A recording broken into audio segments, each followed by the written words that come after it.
Joining me now to discuss this news and more is Stephen McClurg, Chief Investment Officer at Valkyrie. Hello there, Stephen. Thanks for joining us. So you've been watching the hearing from this morning. It's been a bit of a marathon hearing. So, I just want to get your top takeaways as you listen to lawmakers debate the energy use in the Bitcoin mining industry.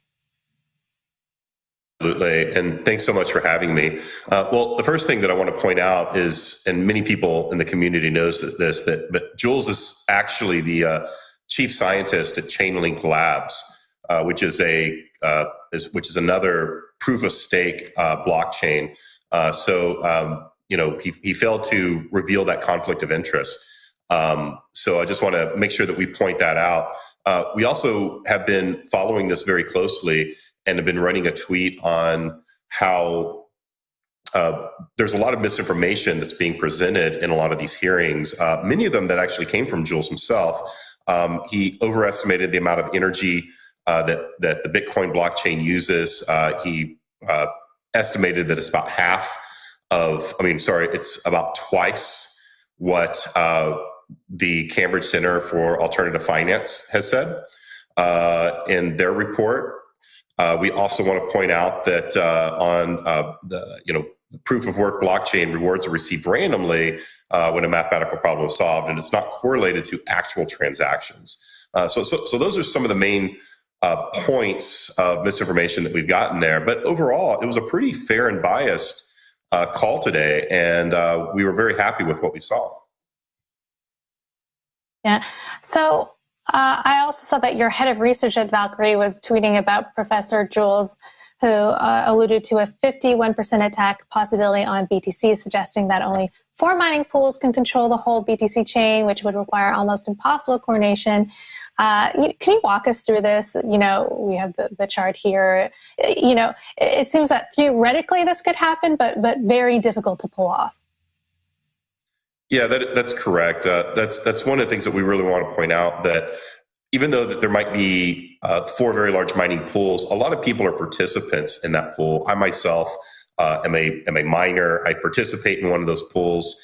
So it's very difficult to think about this. It's not like you have Amazon, Google that are running these things, and all the decisions come from the top down. You have very, very many participants in a lot of these pools, thousands of participants that participate, and it's very difficult for these pools to corral all of those votes to ever come up with a 51% attack. Mm-hmm. You also mentioned Professor Jules has a bit of a conflict of interest in your view, and that he's with Chainlink and supports proof of stake. And the other day we heard from an EU regulator who also thinks proof is more efficient. Is this becoming a trend? What do you make of the steady chorus of policymakers who are criticizing proof of work but have a more positive regard for proof of stake? No, I think that's right, Christine. I mean, we're seeing it more and more where leaders in a lot of these blockchains, whether it's Chainlink or others, are taking jobs as fellows at some university, and then going back and utilizing their title or role at a university and saying, yeah, I represent Cornell or I represent NYU. I mean, I used to teach at Pepperdine. I don't go out and say that, I'm a professor at Pepperdine and I represent their views. I represent Valkyrie. It's very clear. So that has become a problem in the academic circles. But it also has become a problem in the federal government as well, and how they're representing themselves to policymakers and to the SEC and others. Mm-hmm. All right. So where do we go from here? We're having this discussion that the debate is being held in DC right now as they look at the use of energy in the mining industry. What positive steps would you like to see in the industry happening going forward? Yeah, absolutely. I mean, some of the main takeaways that we have here is, number one, crypto miners do use a good amount of energy, but there's a vast gulf between what the industry consumes and what the public perception of its use is, and how it actually impacts local energy grids in the U.S. It actually has very minimal impact. As a matter of fact, a lot of the miners that are moving out of China and already have moved out of China in places like Texas are utilizing what's called gas flaring.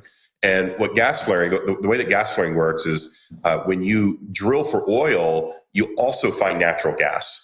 That is something that comes hand in hand in the oil fields. And there's not a whole lot of use for natural gas in a lot of the power grids in Texas. So what they have to do is they have to flare off that natural gas, just burn it off in order to produce this oil. So one of the things that a lot of creative miners have done moving to Texas, and a lot of these efforts have been led by Governor Abbott and by Senator Ted Cruz, is to get miners there and utilize that natural gas that's being run off from oil drilling and pipe it into the rigs in order to utilize it where it's not just being flared off into nothing. So those are the types of things that are happening that are very innovative, that, yeah, they're using energy, but they're using energy that's going to be burned off without any type of use. And this is happening not just in Texas, it's happening in places like Wyoming and in Canada, where and other places where there's shale and where there's a lot of oil drilling. The other thing is there's a lot of complaints about the energy waste, but they're generally unfounded. And compared against other industries, it only amounts to about 200 terawatt hours per year, and that's really all. That's really enough to power the Bitcoin network and then some. But what we're also seeing is a spike in electricity costs in the U.S. versus other staples too, right? So, for instance, gasoline prices are up almost 50% in the U.S. Gas utilities up 24%, and really what we're seeing in electricity costs is only up 6.3%. And that's where a lot of the other uses are for Bitcoin mining.